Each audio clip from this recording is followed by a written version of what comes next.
Ndangurura bigwi niyarutuhi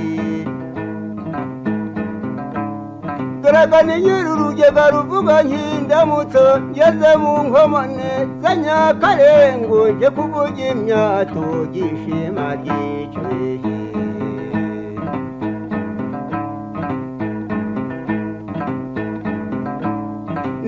Nakamanangahe yewe ga yaragiye no kwa musinga wehe gwiza korenda wehe gahora n'Imana mbega musinga gwiza korenda nkiti yanzaye nshuti yanzaye ngo byiyahetse gahora n'Imana mwami. Ngiye kubagezaho ko abanyeshuri n'abakozi birukanwa muri kaminuza y'u Rwanda mwaka w'igihumbi magana cyenda mirongo irindwi na gatatu babaziza gusa ko ari abatutsi. Ngewe kibagezaho iki kiganiro ni Prof Raphael Nkaka muri kaminuza y'u Rwanda Huye. Tujye ku ngingo ya gatatu, ibitekerezo n'amagambo y'urwango mu gikorwa cyo kwirukana abatutsi muri Université Nationale du Rwanda. Kwirukana abanyeshuri n'abakozi bashinja ko ari abatutsi byashingiye ku ngengabitekerezo ya MDR Parmehutu, cyane cyane kuri manifeste porogaramu yayo ya 4 yavuga ko hagomba kurangizwa burundu revolution mu mwaka w'igihumbi kimwe magana cyenda mirongo itanu n'icyenda. Iyi manifeste porogaramu ikaba yaragiye ahagaragara mu mwaka w'igihumbi magana cyenda mirongo itandatu n'icyenda. Muri iyo myumvire revolution mirongo itanu n'icyenda yasobanurwaga nk'intsinzi y'abahutu ku batutsi, kuko abo bahutu barashoboye kwigobotora icyo bitaga ingo y'igihe kirekire ya gihake y'abatutsi, bakayigobotora nk'uko babivuga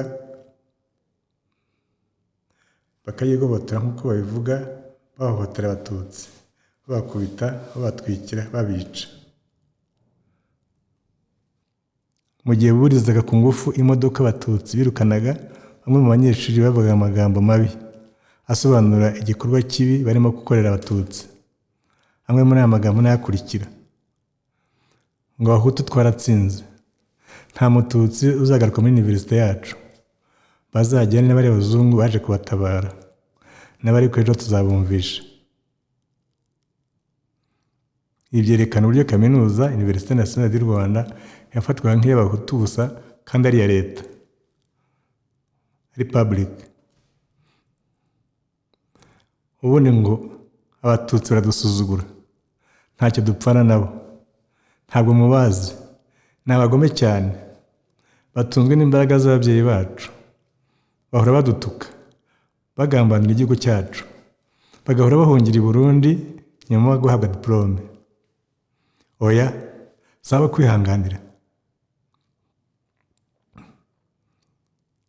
Abategetsi bacu ariko nibo babitera.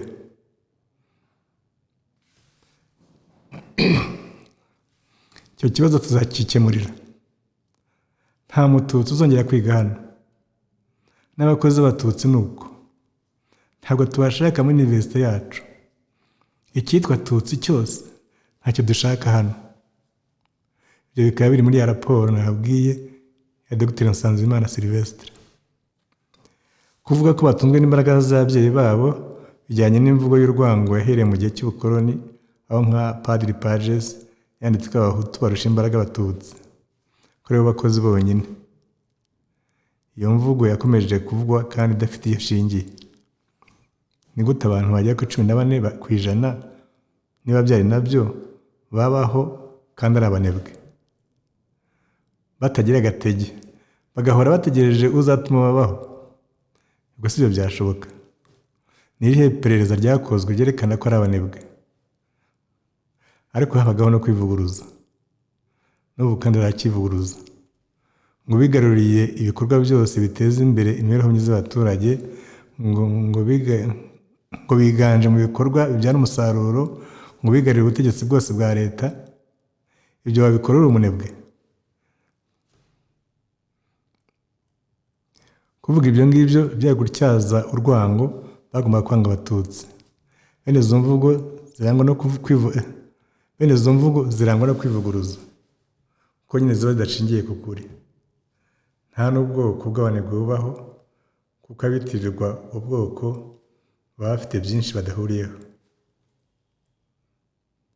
Ingingo ya 5, icyo abantu b'ingeri zinyuranye babivuzeho icyo gihe. Ku itariki ya 10 z'ukwezi kwa gatatu 1943, abiyitaga abanyeshuri b'Abahutu bo mu Bubiligi bashyize ahagaragara icyo bise Motion des étudiants rwandais Hutu en Belgique sur le problème socio-ethnique au Rwanda.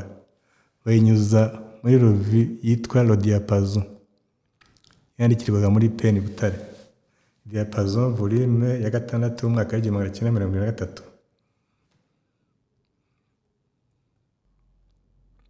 Bavuga ko imvururu zo kwirukana Abatutsi muri Université Nationale du Rwanda ari igikorwa cy'uburakari cy'abanyeshuri n'abakozi b'Abahutu gikomoka ku mubare ugenda wiyongera buri kanya w'ubwiganze bw'abanyamuke b'Abatutsi, haba mu burezi, haba mu bikorwa byose biteza imbere imibereho y'abaturage, haba mu bikorwa byo kongera umusaruro hamwe n'imitekerereze y'igihugu. Bakaba barahiye ko nta na rimwe ubwoko bw'Abahutu nyamwinshi buzemera guhigwa n'abanyamuke b'Abatutsi baranzwe no gutegeka Abahutu mu binyejana byinshi. Aba banyeshuri bashyiraga imbere Ubuhutu bagaragaje ikintu kibashengura kurusha ibindi byose. Kuba warasinye manifeste y'Abahutu mu mwaka w'1957, ukaba umaranye ubutegetsi imyaka 12, maze ukabona Abatutsi bakiganje mu burezi, wagombye kugira agahinda. Iki kintu cyabashenguraga kurusha ibindi byose.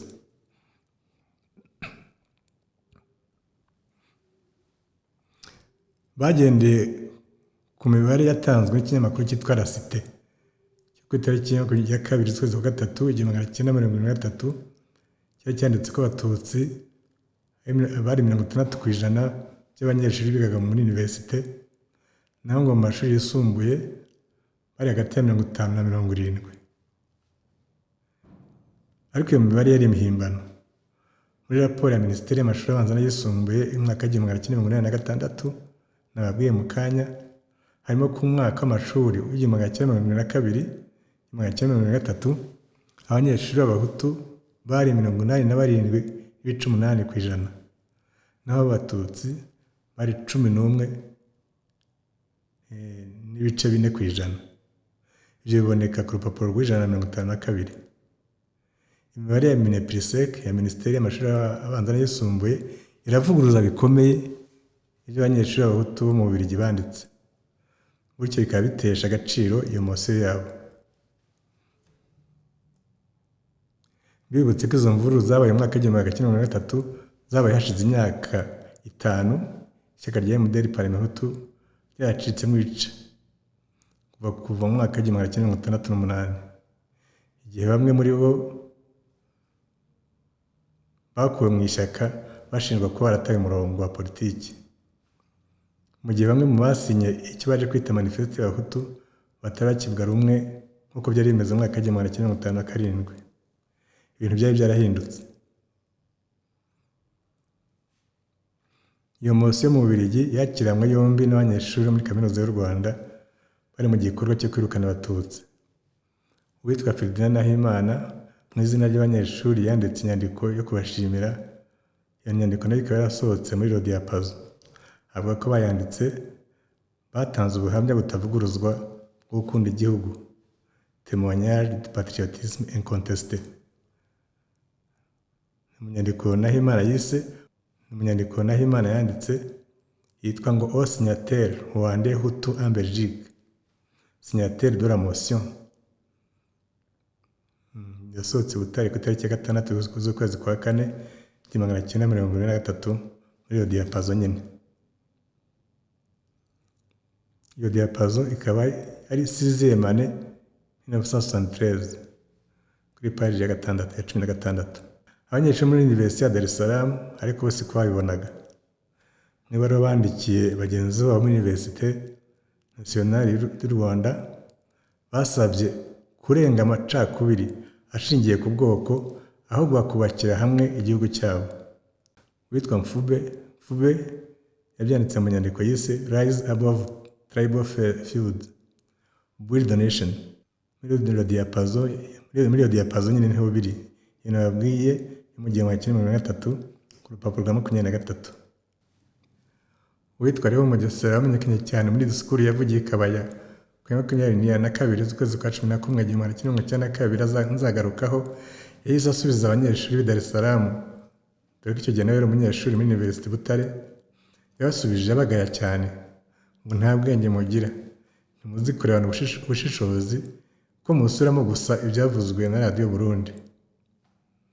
Nanjye ntigusubiramo ibyavuzwe na radiyo ni ukubura ubwenge, ni ukubura ubushishozi. Leon Mugesera atahubwo kugira ubushishozi ni ukubona ikibazo cy'ubwoko ariko kitari gutsemba ubwoko, kandi ni ukumenya ko Abanyarwanda bagizwe na 90% by'Abahutu, 9% by'Abatutsi, 1% y'Abatwa, kandi ko iyo mibare igomba gukurikizwa mu kwimura abanyeshuri bajya mu mashuri yisumbuye no muri kaminuza. Leon Mugesera atahubwo kugira ubushishozi ni ukubona ikibazo cy'ubwoko ariko kitari gutsemba ubwoko, kandi ni ukumenya ko Abanyarwanda bagizwe na 90% by'Abahutu, 9% by'Abatutsi, 1% by'Abatwa, kandi ko iyo mibare igomba gukurikizwa mu kwimura abanyeshuri bajya mu mashuri yisumbuye na university. Igitangaje mu byo Leon Mugesera yavuze ni uko yashimangiye ahari atabizi ibyavuzwe n'abanyeshuri b'i Dar es Salaam. Yavuze ko ibyo abanyeshuri ba Tanzania bavuga atari byo, maze akabanyomoza yemeza agaciro k'ibyo bavuze.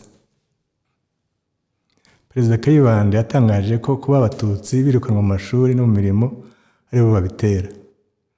Ni mu gisubizo yahaye Shanwani Enote wari directeur wa College ya Kristo Umwami Nyanza, nk'uko nibabwiye muri video iheruka.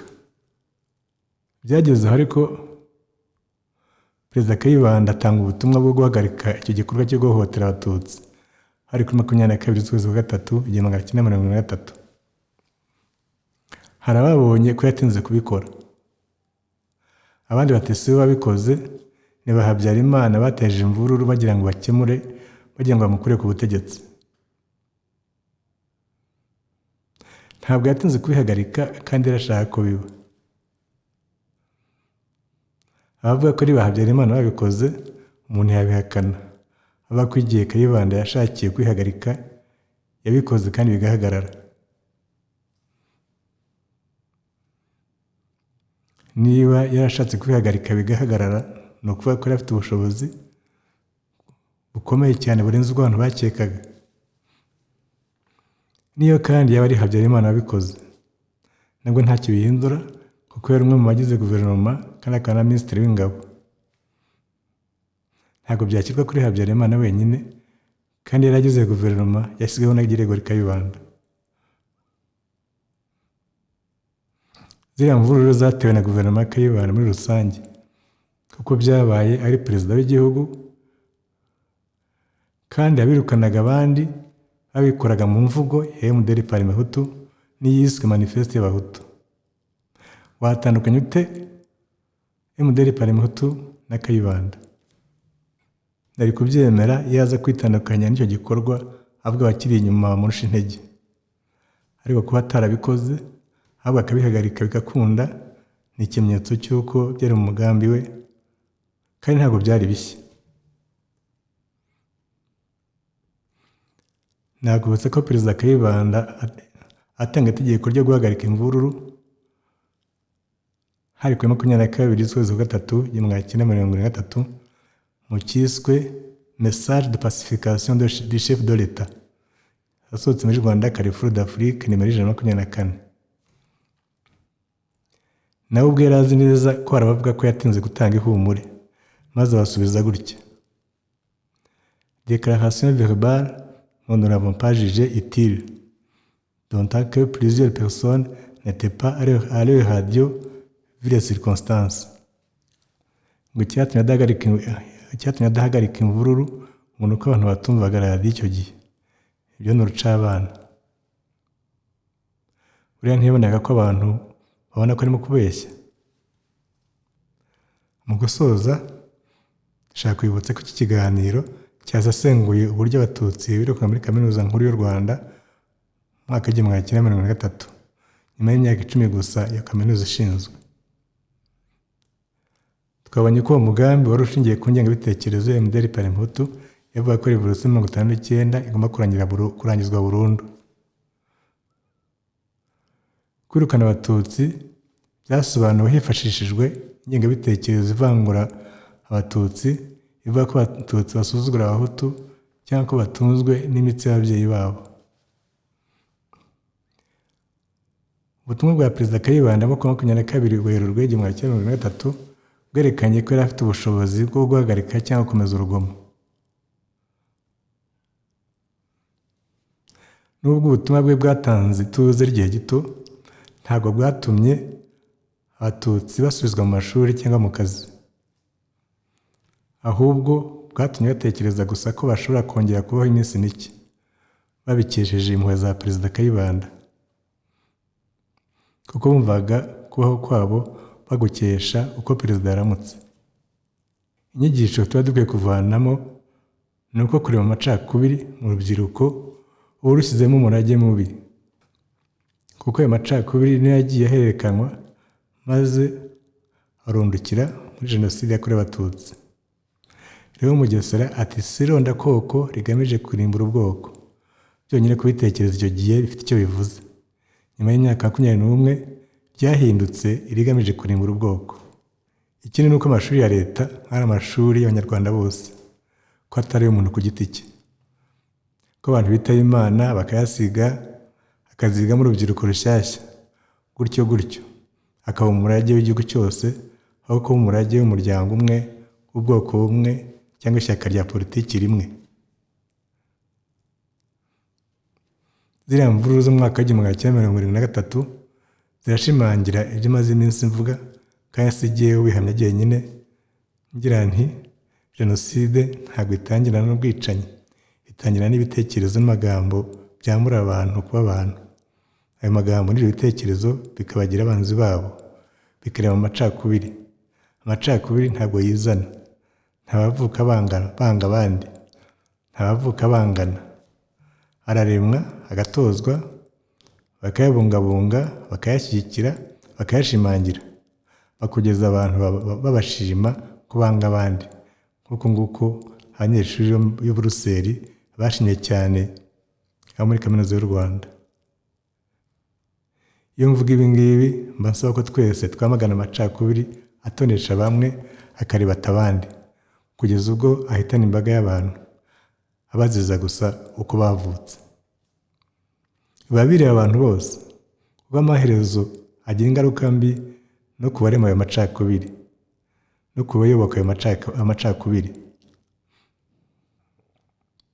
Iyo mvuga ibi ngibi mba nsaba ko twese twamagana amacakubiri atonesha bamwe akaribata abandi, kugeza ubwo ahitana imbaga y'abantu abaziza gusa ko bavutse. Biba bireba abantu bose, kuko amaherezo agira ingaruka mbi no ku barema ayo macakubiri no ku n'abayashyigikira bose. Ari abayarema, ari abayashyigikira, amaherezo bagira ingaruka mbi nabo.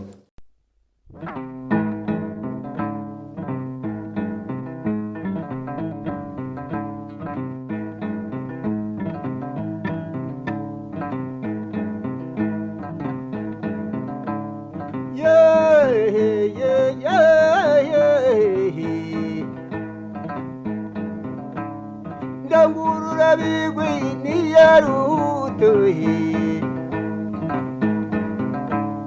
Garagane nyirurugega ruvuga nkindamutso ngeze mu nkomane za Nyakarengo nje kuvuga imyato gishima ryicwehe